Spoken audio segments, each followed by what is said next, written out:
Kim Cameron is the founder of Positive Organizational Scholarship.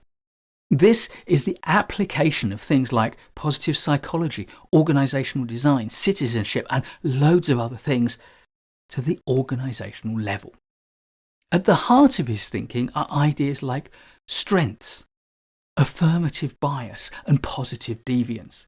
And all of these play into his ideas about giving effective feedback.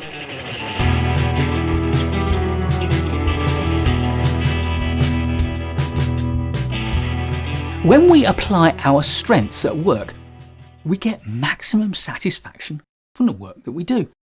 Our strengths are pretty much hardwired into us, but when we learn new skills that play to our strengths, then we acquire new talents. And because they play to our natural strengths, we feel a drive to practice and learn and develop those talents further and further. Cameron gives us the talent equation. A strength plus a skill equals a talent.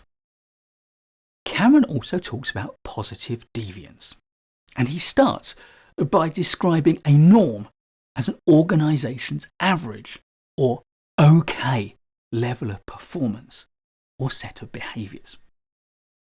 Organizations tend not to like deviance from a norm, and it's easy to understand why, because a negative deviance represents underperformance and therefore wasted resources. And also, organizations like uniformity. Their ideal would be everyone doing the same thing. But at the opposite end of the spectrum from negative deviance is positive deviance. And the unintended consequence of driving out deviance from the norm is that we don't just lose the negative deviance, we lose the positive deviance. But it's in positive deviance that the seeds of development and growth lie. As a manager, as a leader, you need to find examples of positive deviance, and you need to encourage them and help people to find ways of making them into habits. When we embed positive deviance into our daily practices, they become the new and a better norm.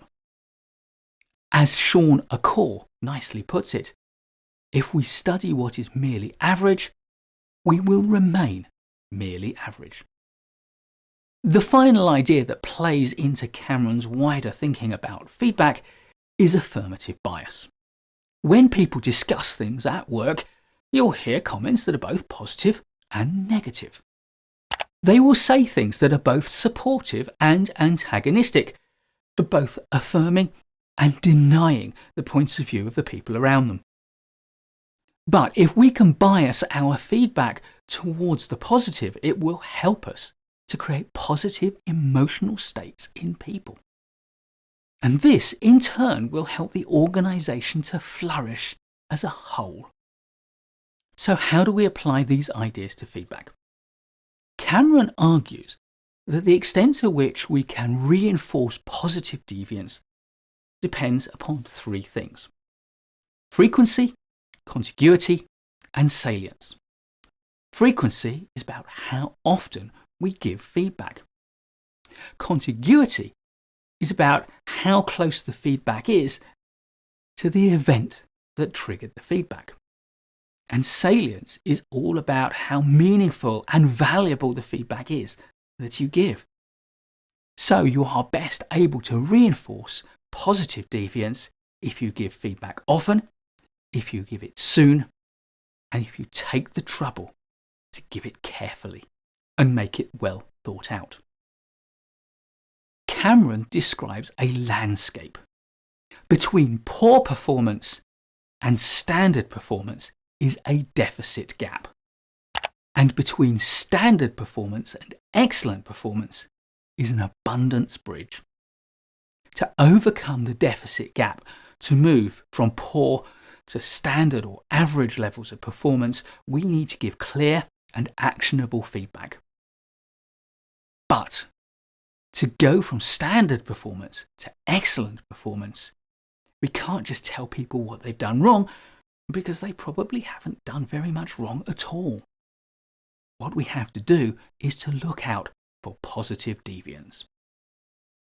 We have to have an affirmative bias. We have to bias our feedback towards positive endorsement of the things that they did right, to help them to embed those ideas, those behaviours, those new processes into their day-to-day way of doing things, to create new and more effective habits and norms of behaviour. So as a manager, you need to develop your senses so that you can better spot excellent levels of performance and to spot good performance embedded within a larger picture of poor performance. And having spotted it, you need to develop an affirmative bias so that you spend much more of your time highlighting the excellence and the good performance and far less criticising the poor performance. In summary, to move from underperformance to a standard level of performance, you do need to give clear, actionable feedback that focuses on correcting errors. But that will never get anybody from standard performance to excellence. There, you have to focus on positive feedback that accentuates your support for excellence. Please do give us a thumbs up if you've learned from this video. There'll be loads more great management courses content to come, so please do subscribe to our channel and hit the notification bell so you don't miss any of it. I look forward to seeing you in the next video, and in the meantime, keep learning.